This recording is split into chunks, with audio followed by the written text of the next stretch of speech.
Good afternoon, everyone. You've seen the images. First it was United States. Now it's the UK. Fuel shortages, government says just day before. There's no shortage. Carry on as usual. Now they need troops to deploy as drivers to fill in the gaps. Don't worry, there's still no shortage. There's plenty of fuel at the terminals. Reassuring messages from Downing Street. We can return to normal. Just quit buying so much. European gas storage levels. Yikes. Coming this winter, looking at the GFS model, freezing cold where it dips. Oh, is that right over Central Europe? Yep, that's why they're so concerned. Acid rain blasting the crops across Europe that are going to be harvested. Food supplies are hit globally and forcefully across Europe. But the climate rah-rah squad's all going to meet in Glasgow. Wonder how many private jets are going to fly. Setting a perfect example for us. Why don't they do a virtual summit? Oh yeah, that could be recorded.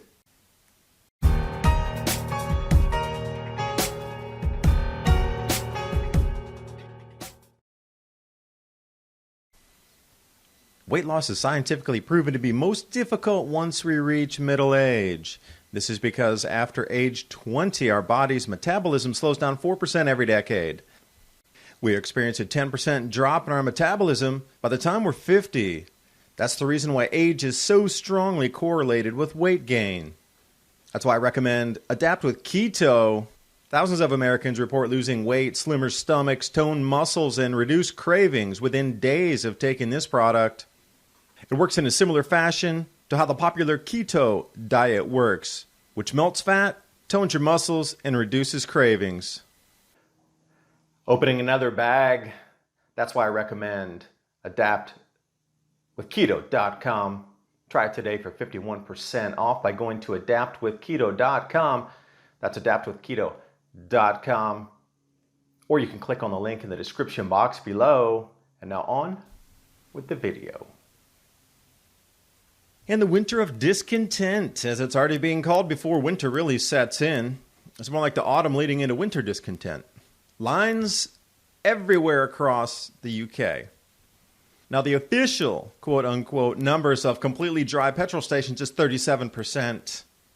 But if you look across social media, it's closer to 90%. Even police cars and ambulances cannot get fuel. Telegraph, what a great image with an opposite story. Petrol crisis is going to end within days, but they have these giant lines, and actually they've turned away people now. They just closed the stations. But don't worry, there's plenty of fuel, plenty. Oh, it's all at the refineries and terminals. See, they just can't get it to the discharge points in the petrol stations, gasoline stations, for those of you in the U.S. UK government, don't worry, plenty of fuel, plenty. Although there's a shortage, but there's still plenty of it. See, this mishmash of words that we're seeing, I mean, how bizarre is this? Cars running out of fuel on the roads, massive theft of fuels everywhere, stations closed, but they have the audacity to come out and say there's plenty of fuel? The day before, transport secretaries out there along with other individuals from the parliament saying, oh, there's no shortages, carry on as usual. Don't panic, buy, there's plenty for everybody. And then what happened the very next day? And what's so interesting is the similarities here that are being implemented globally. Since there's a shortage of drivers, quote unquote, they're going to deploy the military to provide assistance with supply chains. Now, at the same time, apparently they're going to be leaving those troops in the stations to keep order as they deliver the fuel. Don't worry, the UK has strong supplies of fuel. However, we understand supply chain issues at fuel stations, like everyone across the country, but we have assurances from the fuel industry experts. And I love in that last paragraph, they say pressure is caused by spikes in localized demand for fuel. That means the entire country, every place, every single petrol station. And you look at some of the tweets coming out of officials and those trying to reassure the public, just like we see this. If you see these reassurance messages, you better think twice. That is a narrative to try to retain calm when it's an out-of-control situation. I can confirm government's reserve tanker fleet will be on the road. Okay, those are the troops driving that. Civilians are also going to be plugged in to help with additional capacity, I guess. And part 2 of this message to the public, the sooner we can all return to our normal buying habits, i.e., don't buy extra because we're out of it and we don't know where we're going to get really more. Plenty of fuel right now, yeah, but what happens when the refineries run all through that, goes into the stations, people buy it, they're back to square one. Unless there's something hidden under the rug over there, not really sure. But if you do that, everything is going to return to normal. Gee, have I heard that before? I guess I have to go back into the Wayback Machine. So to alleviate the situation, this also comes from gov.uk. They're assuring messages to everybody: don't hoard, don't buy extra. The shortage of approximately 100,000 heavy goods vehicle drivers has caused supply chain shortages through the petrol industry, at the refiners as well. There's really a lot there. It's just transport's not working. So transport's just going to instantly start tomorrow. Yeah, if they utilize the military, but what happens after that? Oh, they're going to issue temporary visas for heavy goods vehicles. That means importing labor from other countries. How long is that going to take to get those drivers there? And not only that, the knock-on effects are so deep and so pinballed already through, they call it rippled through the power markets. Yeah, well, it's rippling through the supply chains and rippling through everything. It's a test bed. It is a microcosm test. These tests are going on right now. Australia and now the UK. You can take a look at what's going on in the way that different profiles and testing is being done on a society. Check it out yourself. You know exactly what I mean. But there's so much emphasis right now on energy, lack of energy, energy shortages, natural gas shortages, petrol shortages, everything's short. Why is that? Well, when you look at the GFS model here coming up for the winter 2021-22 forecast, polar vortex going to dip all the way down into Texas and really further south. This is the average here compared to when you're going to see these extremes during the winter. Grand solar minimum is going to knock that probably down into central Mexico, that deep trough. And, you know, the UK is going to be battered by wind and storms and unbelievable amounts of hurricane and gale force winds through the entire winter. You might get a sliver of heat sucked up into Norway. Don't worry, that'll be global warming.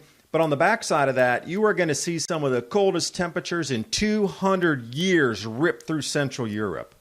This is why they're terrified of the gas shortages, because the powers that be really understand the intensification phase of the grand solar minimums here.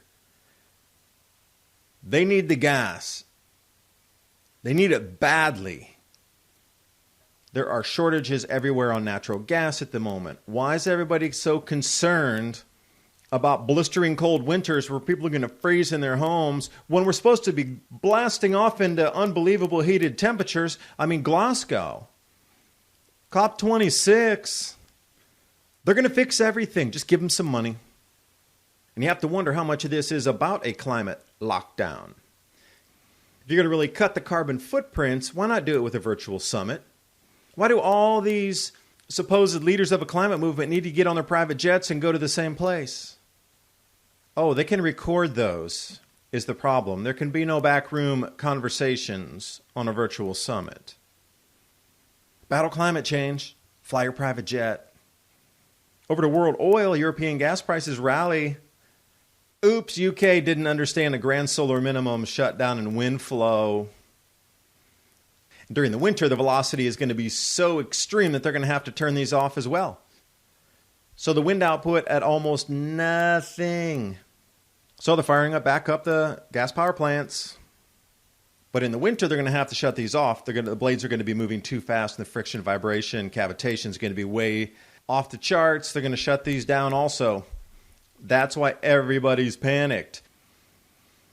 They finally understand that the summertime is going to be very little wind going into this grand solar minimum intensification for the next 15 years, but the winter is going to have unbelievable winds. So 2 seasons of the year, these windmills are going to be Instagram backdrops. So the European gas storage levels is where it's going to take us into unbelievable record prices well beyond 2008 and 9. And if you remember that great financial crisis, that is going to be dwarfed by what is about to happen this and next winter with gas pricing. If they haven't gotten anything up to stock already, we're seeing panic buy and shortages on the liquid fuels, infighting over pipeline routes and tariffs, transit fees, and it seems like the facade is starting to shatter.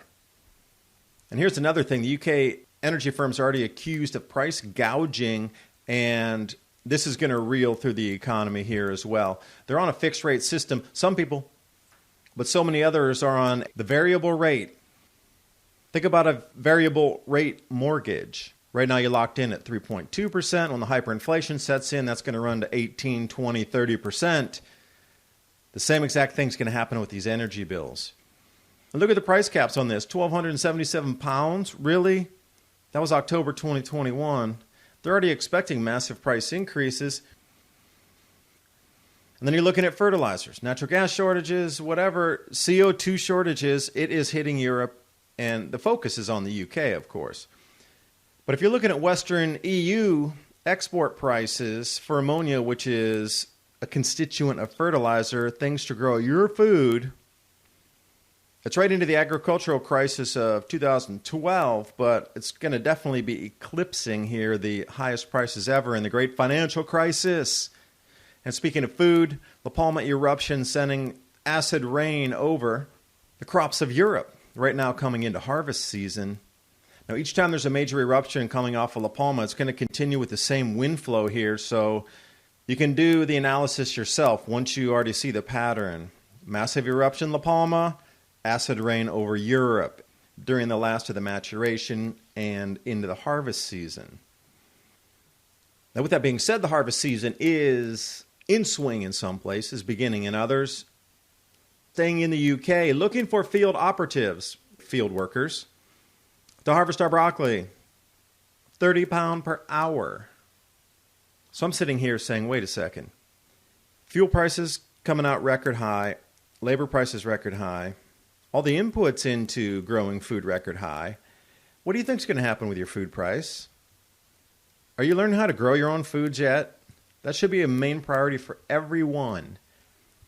Because the trifecta of Britain's Winter of Discontent is not going to stay on the Isles.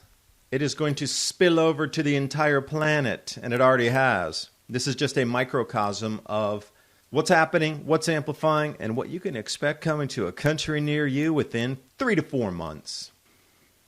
Lorry driver shortages. We're seeing that here in the U.S. as well. Driver shortages everywhere. Things aren't getting delivered. Ports are stacked up. They can't get container operators. Can't get drivers bringing all the things out of the ports. Gas shortages. We saw the Colonial Pipeline go down here in the U.S., but take a look at the pricing of LNG starting to go up here. CO2 shortages, we haven't had that, but everything food-wise going to the moon.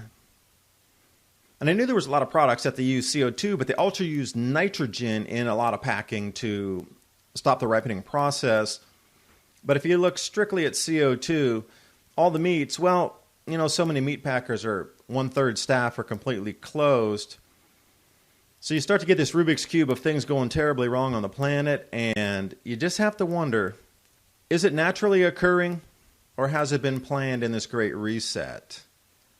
Hope you are growing some of your own foods, and if you can't do that, you're going to need some emergency food supplies. My Patriot Supply and Adapt 2030, the 3-month emergency food supply, 25-year shelf life. Give yourself the peace of mind knowing you have storable foods when others may not, and you can ride out the chaos. That link's in the description box below, along with all the links to the images to tonight's story. I do wish you the best of luck. It seems it is crumbling worldwide at the moment. The Winter of Discontent is going to be a global event. Thanks for watching. Hope you got something out of the video, and I'll see you next time.